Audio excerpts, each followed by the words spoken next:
said, "Did you sign yet?" And we were like, "Yeah, we just signed." He was like, "Fuck. Good luck then, man." He knew, because he'd already been through it. He knew the business part of it, and we were about to learn it. Too Short gave me a piece of advice early in my career that I never forgot. Don't stop rapping. Those were his words. That's what he said to me and Pimp. It was around 1996. We were in Cleveland for an outdoor concert, and we were up on stage performing. Somebody started shooting. It happened somewhere in the crowd, and they ushered us off the stage. They took us in the back. When we were back there, Too Short came up to us. He said, "As soon as you can, as soon as they'll let you, go back out there and start rapping. You control the energy of the show. If you're like, 'Oh no, it's dangerous,' then the crowd will panic. But if you get back up there and assure people that everything's okay, they'll get back into it. You'll be back in control." That's what he said to us. But that advice was deeper than just that moment, because the subtext there was like, no matter what happens, don't stop rapping. I don't give a fuck what you're going through in life. Don't stop rapping. If you're in love, rap about being in love.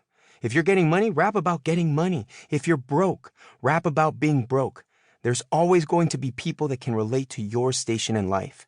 You just have to not be afraid to tell them what that station is. Don't stop rapping. You need to keep going. That's really what he said to us. The verse I've done that gets brought up most often is the one from Murder. People always ask about that one. They want to know if I knew when I recorded it that it was special. They want to know if I went in there with the intention of doing something big or if it just happened. And the truth is, it was half and half. The entire time that we were recording music before that, if you look at The Southern Way, Too Hard to Swallow, Super Tight, the majority of that music is super slow. Pimp, he was the biggest Bun B supporter in the world. He was constantly telling people how good of a rapper he thought I was. But before Murder, we never really had a song that allowed me to show it. The songs we were doing didn't call for me to do that. When he made the beat for Murder, he was like, "Okay, this beat is where you can show everyone how good you can rap." The day we recorded it, I was hungover. It was one of maybe 5 times in my life I've ever been hungover. I went into the studio and they were playing the beat. I wrote the rhyme and I went to sleep. I literally crawled under the board and went to sleep while they were tracking out the beat. They woke me up. Pimp went in to lay his verse. I went in to lay my verse. I immediately went back to sleep afterward. I didn't think anything of it. But the more I listened to it, and the more other people listened to it, rappers in particular, the more I started hearing the same thing. This is the hardest rhyme I ever heard anybody spit. That verse became my calling card. It legitimized me. People weren't just saying that I was a good rapper or that I was a good MC. They were saying that I was a good writer.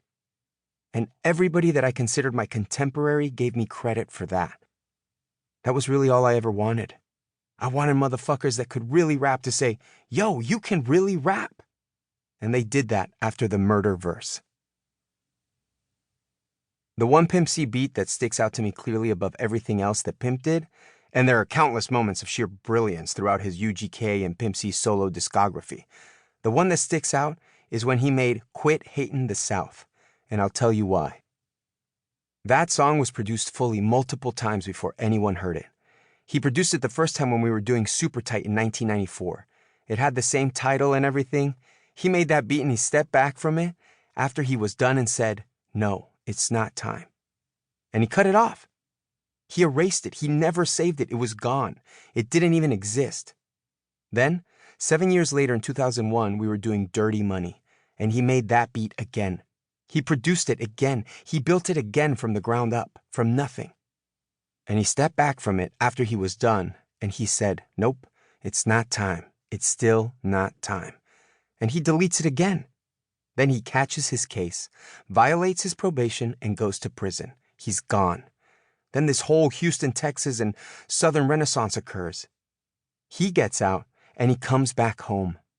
We go in for the first UGK album after that. We're working on that. That was Underground Kings in 2007. That's 13 years after the first time he made it, and 6 years after the second time he made it. And he does it again. He builds it again. The whole thing, but that time he stepped back from it after he was done. And